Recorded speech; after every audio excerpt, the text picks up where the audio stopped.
20분의 투자 스누코노미 지금 바로 시작합니다.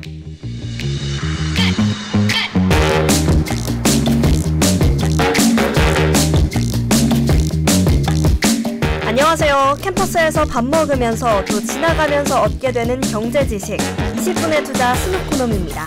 저는 SUB 아나운서 이혜원입니다.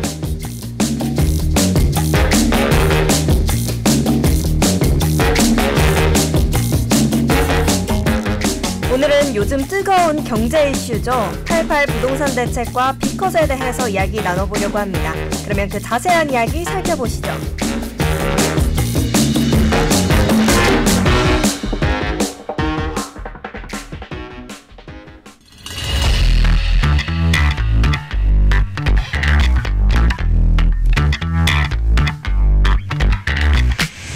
첫 번째 이슈, 88 부동산 대책에 대해서 먼저 알아볼까요? 최근 부동산 시장에서 엄청난 변화가 일어나고 있습니다. 정부가 88 부동산 대책을 발표한 건데요. 88 부동산 대책, 이게 과연 뭘까요? 88 부동산 대책은 서울과 수도권의 그린벨트를 해제하고 새로운 토지거래 허가구역을 지정하는 대규모 주택 대책입니다. 서울시와 수도권의 개발 제한구역, 즉 그린벨트를 해제해서 주택 공급을 늘리겠다는 계획인 거죠. 여기서 그린벨트란 뭘까요? 그린벨트는 환경 보호를 위해 특정 지역의 개발을 제한한다는 구역을 말하는데요. 도시의 무질서한 확산을 방지하고 도시 주변의 자연 환경을 보전하고 또 도시민의 건전한 생활 환경을 확보하고 보안상 도시 개발을 제한할 필요가 있을 때 지정합니다. 88 부동산 대책에서는 서울과 인근 지역의 그린벨트를 일부 해제하기로 발표했는데요. 이렇게 그린벨트가 해제된 게 2012년 이후 12년 만이라고 합니다. 그린벨트 해제는 단순히 개발 제한 구역을 해제하는 것을 넘어서 해당 지역에 새로운 주택을 공급함으로써 집값 상승을 억제하고 장기적으로는 주택시장의 안정성을 높이기 위한 겁니다. 이 정책이 시행되면 수도권 신규 택지의 총 8만 가구, 그중 서울에는 1만 가구 이상이 공급될 예정이라고 합니다. 그렇다면 그린벨트 해제 지역은 어떻게 선정할까요? 국토교통부의 진현환 제1차관은 선호입지 중심으로 개발을 진행하되 환경적 가치가 높은 지역은 제외하겠다고 밝혔는데요. 그린벨트가 환경을 보호하기 위해 지정된 만큼 환경 보존 가치가 높은 지역을 제외하고 훼손이 어느 정도 진행된 곳들이 해제됩니다. 구체적으로 어떤 지역이 해제될 것인지는 11월 중에 발표된다고 하니까 계속해서 관심을 갖고 살펴보면 좋겠네요. 그린벨트 해제는 일반적으로 8년에서 10년이 소요되는 중장기 프로젝트인데요. 그래서 이번 88 부동산 대책에서는 재건축, 재개발 촉진법 제정도 함께 진행한다고 합니다.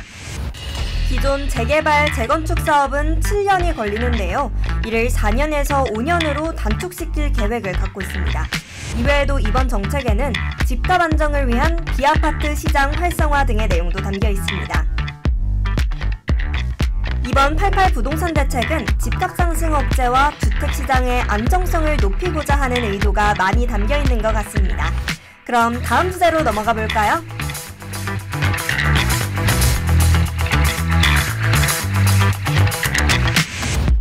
두 번째 이슈는 B컷입니다. 2024년 9월 18일 미국 연준은 기준금리를 0.5%포인트 인하한다고 발표했습니다. 이번 조치는 2020년 3월 팬데믹 대응으로 긴급히 금리를 낮췄던 이후 4년 반 만에 이뤄진 대규모 금리 인하인데요. 먼저 기준금리에 대해서 알아보고 이번 금리 인하가 시장에 어떤 영향을 미칠지 확인해 보겠습니다.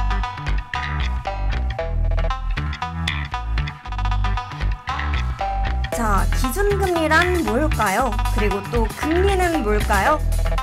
금리는 돈에 붙는 이자, 즉 돈을 사용할 때 내야 하는 돈 사용료라고 볼 수 있습니다.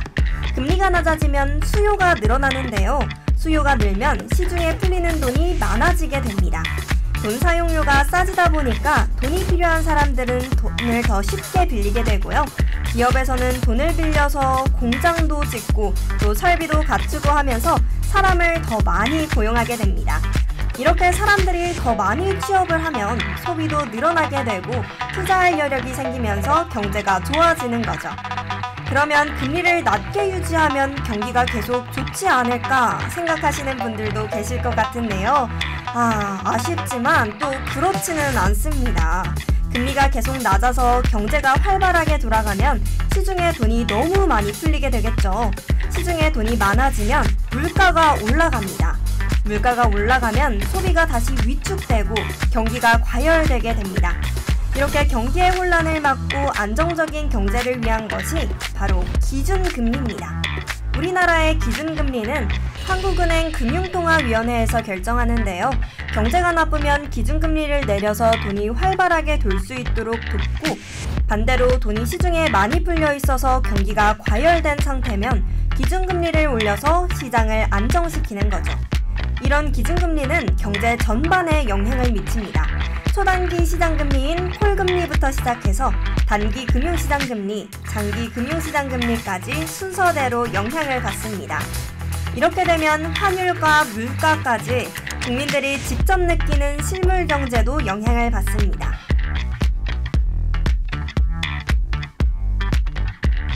방금 언급했듯이 기준금리는 환율에도 영향을 주는데요. 우리나라 기준금리가 올라가면 원화의 가치도 올라갑니다. 원화의 가치가 올라가면 해외 투자자들이 이자 수익을 얻기 위해서 우리나라에 투자하겠죠? 그러면 원화의 가치가 상승하기 때문에 환율도 내려갑니다.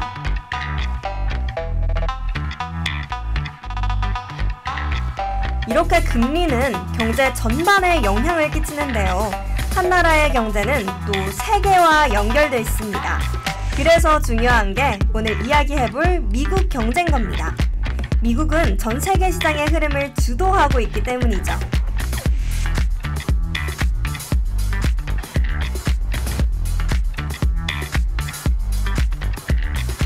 지난 9월 18일에 미국 연준에서 기준금리를 0.5%포인트 인하한다고 발표했다고 말씀드렸는데요.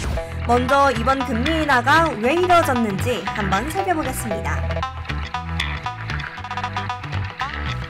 연준의 금리 인하 이유에는 두 가지가 있습니다. 첫 번째는 최근 경제 지표들이 경제 활동이 여전히 강하게 이어지고 있다는 신호를 보였기 때문입니다.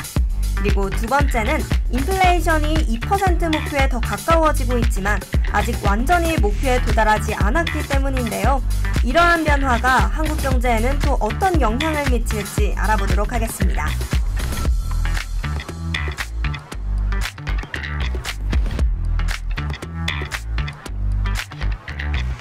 이번 금리 인하로 현재 미국과 한국의 금리 차이가 기존 2%포인트에서 1.5%포인트로 줄었습니다. 이러한 현상은 외국 자본의 유출 압력이 완화되고 환율 안정화에도 긍정적인 효과를 줄 수 있습니다. 이로 인해서 한국의 부동산 및 주식시장에 대한 투자 유입도 증가될 가능성이 제기되고 있는데요. 그렇다면 이번 미국 금리 인하가 끼칠 변화 4가지 짚어드리겠습니다.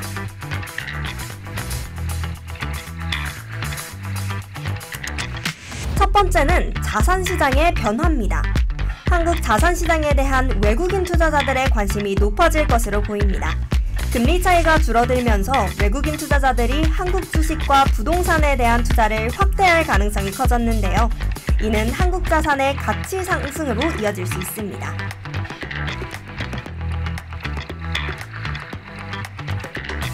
두 번째는 한국의 부동산 시장에서 살펴볼 수 있습니다. 금리가 낮아지면 대출 비용이 줄어들죠. 그렇기 때문에 주택 구매자와 투자자들에게 유리해지며 이는 부동산 가격 상승으로 이어질 수 있습니다.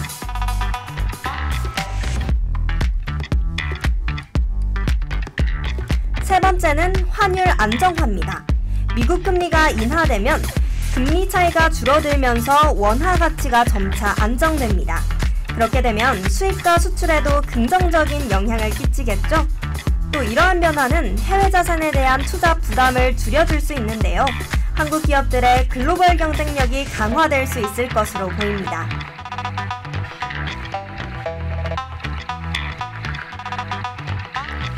연준은 이번 성명에서 기준금리의 목표 범위에 대한 추가 조정을 고려해서 앞으로 나올 데이터와 경제 전망을 신중하게 평가할 것이라고 밝혔습니다.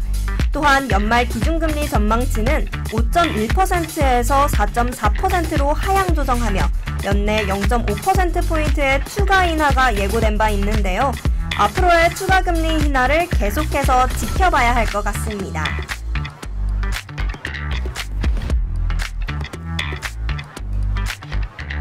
금리가 지속적으로 하락한다면 소비자와 기업의 대출 비용이 줄어들고 이는 투자와 소비를 자극하여 경제 회복에 긍정적인 영향을 미칠 것으로 예상됩니다.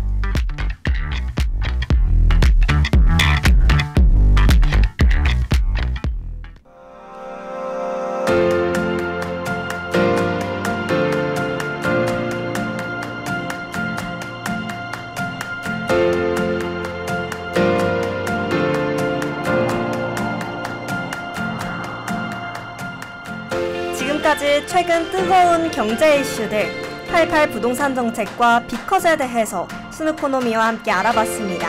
학우분들의 20분이라는 시간 시드가 여러분의 일상 그리고 인생에 있어서 상승선으로 이끌어주는 투자가 되길 바라며 오늘 순이코노미 여기서 마치겠습니다. 지금까지 SUB 아나운서 이혜원이었습니다. 고맙습니다.